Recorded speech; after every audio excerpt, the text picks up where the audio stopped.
నమస్తే welcome to YNC news. Doctor BR Ambedkar Konaseema జిల్లా Amalapuram SC ST వర్గీకరణ తీర్పును వ్యతిరేకిస్తూ తలపెట్టిన భారత్ బంద్ కు కోనసీమ జిల్లా అమలాపురంలో గడియార స్తంభం సెంటర్ నుండి బస్టాండ్ వరకు భారీ ర్యాలీ మాల మహానాడు జేఏసీ ఆధ్వర్యంలో నిర్వహించారు. వ్యాపార సంస్థలు సహకరించాలని కోరారు. బస్టాండ్ నుండి ఒక్క బస్సు కూడా కదలనివ్వని ఆందోళనకారులు బస్సులు కదలకపోవడంతో ప్రయాణికుల ఇబ్బందులు ఎదుర్కొంటున్నారు. మాలల పంతం మోదీ అంతం అంటూ నినాదాలు చేసిన జేఏసీ నాయకులు రాష్ట్రపతి ఆమోదం ముద్రతో మాత్రమే ఎస్సీల వర్గీకరణ చేయడానికి వీలవుతుంది. అలా కాకుండా ఆగస్టు 1వ తేదీన సుప్రీంకోర్టు ధర్మాసనం 7 సభ్యులు ఇచ్చిన తీర్పును పునఃపరిశీలించాలని మాల మహానాడు జేఏసీ కోరుతుంది. ఈ కార్యక్రమంలో మాల జేఏసీ నాయకులు ఐతాబత్తుల ఉమామహేశ్వరరావు, ఉండ్రు బాబ్జీ, చింత రామకృష్ణ, నాతి శ్రీను, చీకురు మెల్లి కిరణ, నక్కా సంపత్ తదితరులు పాల్గొన్నారు.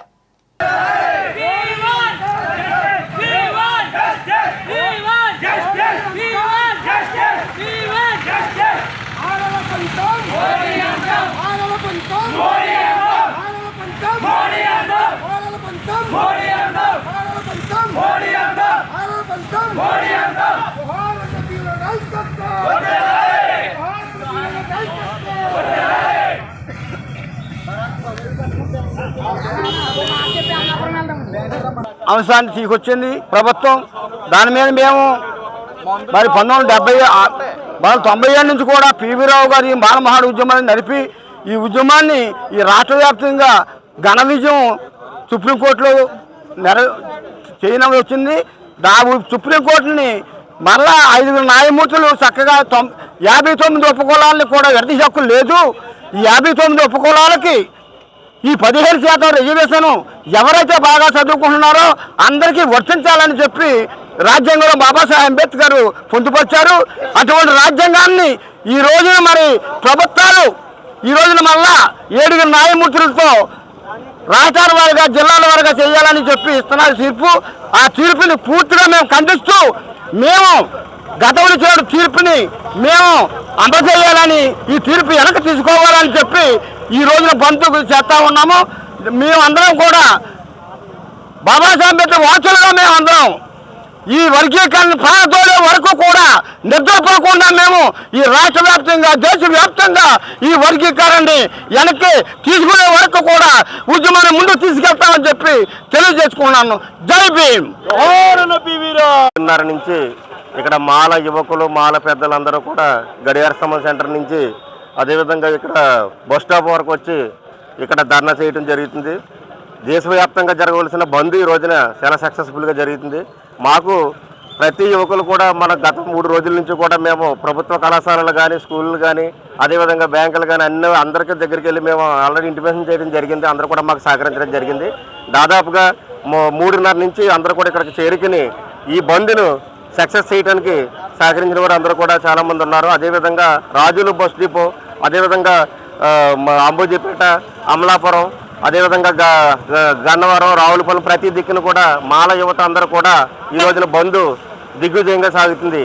ఎందుకంటే భారతదేశంలో జరుగుతున్నటువంటి అత్యున్నత న్యాయస్థానాన్ని ఏదైతే నమ్ముకున్నామో అదే న్యాయస్థానం మమ్మల్ని న్యాయస్థానాలు కూడా మోసం చేస్తాయని నిదర్శనం ఈ రోజున వర్గీకరణ విషయంలో మాకు తేలింది. కాబట్టి ఈ యొక్క ఉద్యమం తీవ్ర స్థాయిలో తీసుకెళ్లే వరకు కూడా పోరాటం చేస్తామని. జై భీమ్. నా పేరు నాతి శ్రీనివాసరావు. గత 27 సంవత్సరాలుగా ఎస్సీ వర్గీకరణ అంశం నడుస్తుంది.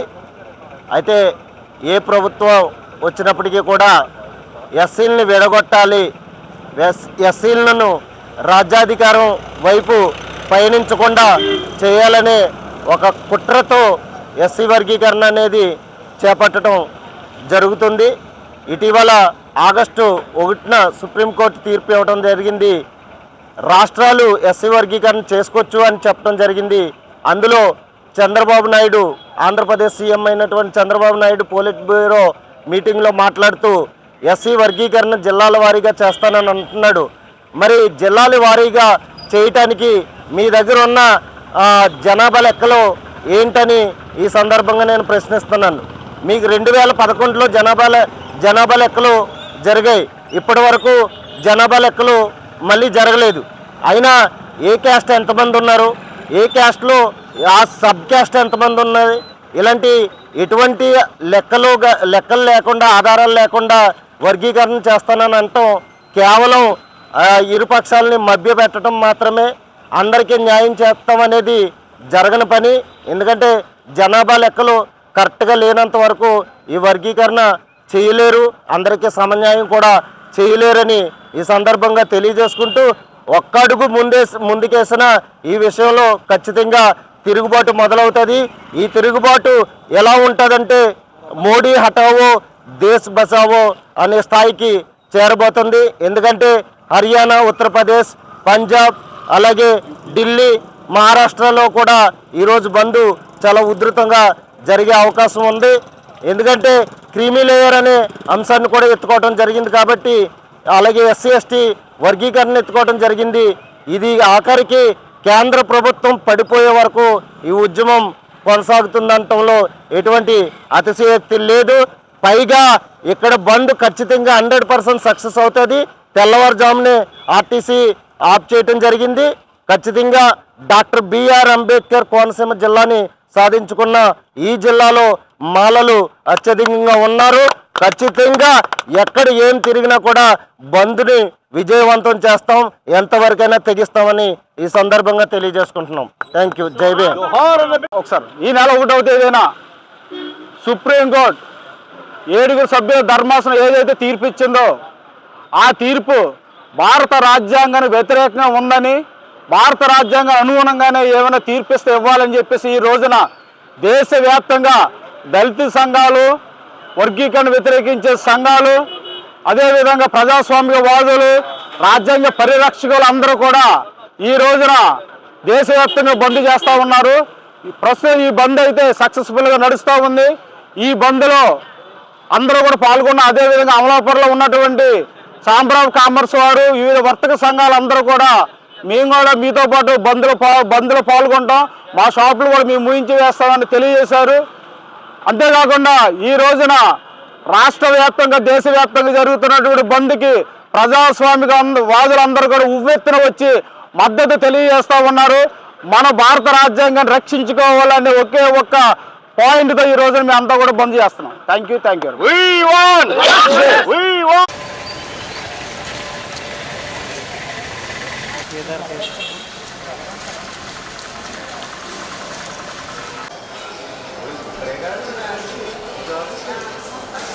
మొన్న చెప్పారు మరి మొన్న చెప్పి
సుప్రీంకోర్టు తీర్పు, ఎస్సీ వర్గీకరణపై తీర్పును, ఎస్సీ వర్గీకరణపై సుప్రీంకోర్టు తీర్పును